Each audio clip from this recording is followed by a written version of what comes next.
Greetings, fellow viewers, and welcome to K-Smart's Reviews and Rants Season 2.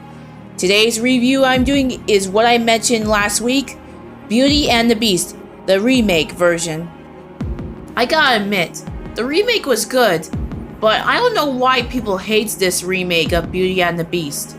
Or any other remakes like Cinderella, Aladdin, The Lion King, which I saw, and even Mulan. But that's okay, I still respect their opinions. When I watched this movie, it was pretty much the same thing like the original, but it had some different parts and aspects. Like the opening, for example, of how the prince turns into the beast at a ballroom. The different designs of the household objects.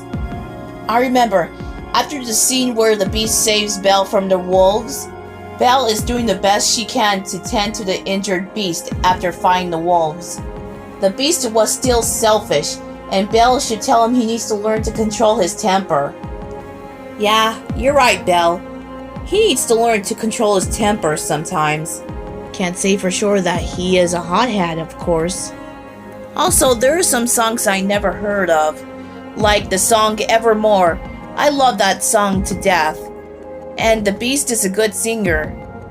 After the mob song, with Gaston and the rest of the mob locking Belle and Maurice up, at least Belle and Maurice escaped with using a lockpick thingy, but I don't know where they got it from.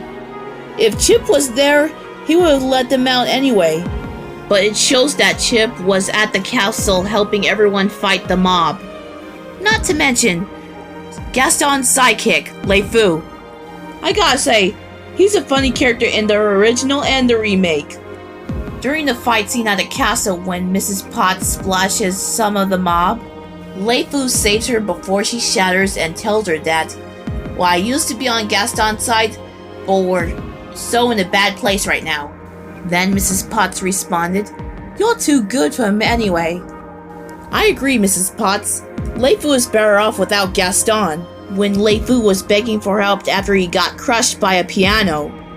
After being overpowered by the household objects, the mob runs away like scaredy cats. Then here we go, back in the scene between the Beast and Gaston, but a bit different.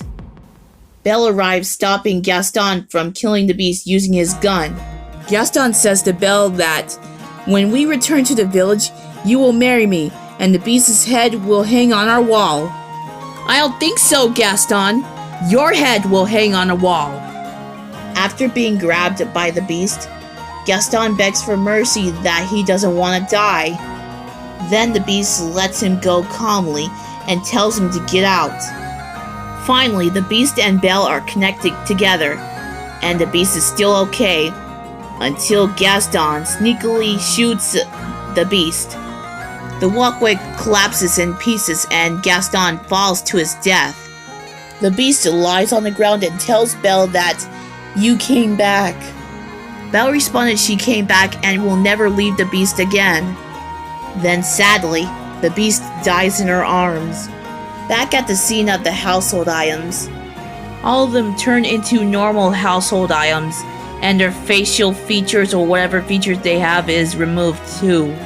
But suddenly, a woman in a cloak was a lifesaver in this scene.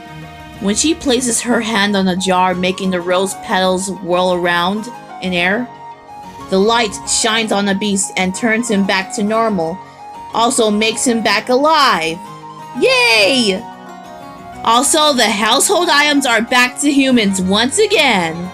Then cuts to the scene where everyone is dancing and singing the song Beauty and the Beast, the original title. That is all, folks, and I really enjoy this remake. It's okay if I like both versions, the original one and the 2017 one. So anyway, comments below if you enjoyed this remake that you saw back in theaters. Catch you guys later!